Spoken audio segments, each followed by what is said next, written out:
तुम्ही तुमच्या एका हवालदाराला आमच्यावरती वॉच ठेवायला माझ्या घरात, अहो माझ्या घरात येऊन तो माणूस शांतपणाने माझे प्रेस ब्रीफिंग रेकॉर्ड करतात. एक तर माझ्या घरात येण्याची परवानगी कोणी दिली हो त्यांना?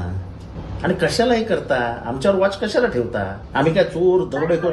ज्यांच्यावर वॉच ठेवायचं त्यांच्यावर ठेवा ना. त्या वाल्मिक कराडवर वॉच ठेवा ना, अख्ख्या महाराष्ट्रातल्या पोलिसांनी मिळून. आमच्यावर कसले वॉच ठेवता?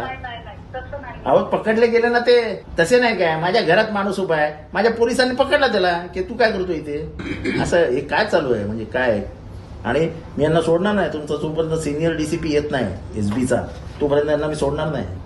भले रात्र झाली तरी चालेल ना, घराच्या बाहेर नाही पडू द्या. हा, तुमच्या सिनियरला सांगा, डीसीपीला असं असं प्रकरण झालंय, कमिशनरच्या कानावर जाऊ द्या, नाहीतर ट्रेसपासिंगचा गुन्हा ह्याच्यावर दाखल करा. तुमचे कोण डीसीपी आहेत त्यांना फोन करा. मी घरीच बसलोय, तुम्ही करा जे काय.